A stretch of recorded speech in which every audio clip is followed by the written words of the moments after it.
So we have A Haunting in Venice. It's based on, I believe, the Agatha Christie book. I think it's called Halloween Party, something like that. I'll double check it. It's a murder crime mystery. Main character is Hercule Poirot. Main character in a few. He's a detective that's retired. He's kind of in a self exile, but he's been kind of tricked, conned to go to a seance. One of the guests gets killed, and of course, it's up to him to figure out what's going on. There's a lot of scares to make you think there could be something supernatural, but there's a lot of motivation and reason to show that it could have been caused by a person. I remember Death on the Nile coming out, and I honestly never saw it.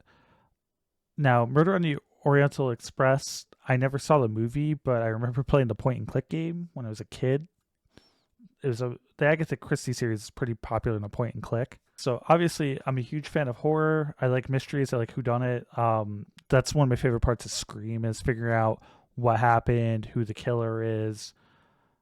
When movies are too obvious, it's not fun, but I like movies that keep you guessing. Kenneth Branagh does great as Poirot. He's on the screen a lot, so he's got to carry a lot of it, and he does a great job. He really makes me want to go check out the other two movies. I didn't realize they were all tied, so now that I know, I definitely should check out the other ones. But jumping in, not knowing what I knew before, it's still something that you can just jump in and appreciate. Tina Fey was a surprise in the movie. She's not trying to be funny, really. She's playing a serious role, and she's a big surprise. Trying to write a book about everything, so she's kind of got ulterior motives. So it hints at her being involved in the murder. The whole movie's in a mansion.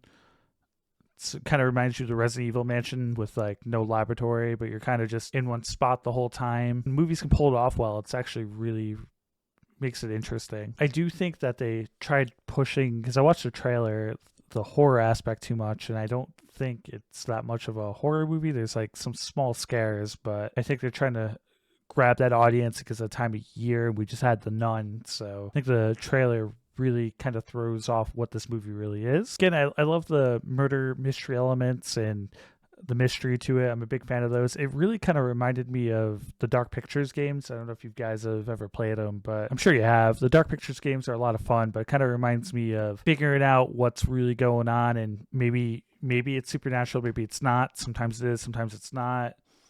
This movie's got a definitive ending. I really appreciate that. It all makes sense. It's good when a movie makes sense. It's not super obvious like Spiral was. I think it's worth checking out. I just think that the marketing's kind of trying to market it to the wrong audience, because I had no idea it was connected to those other movies because I remember seeing them come out. So, but now I'll have to go back and check them out. It's definitely worth seeing. It's definitely a fun movie. I'm sure a bunch of horrors coming our way. Hopefully some good, hopefully some bad. Looking forward to what's coming next. We'll definitely have a lot of horror movie reviews coming up in the next month and some other cool things I'm hoping to work on. So I'll see you then. Thor out. I'll see you in the next one.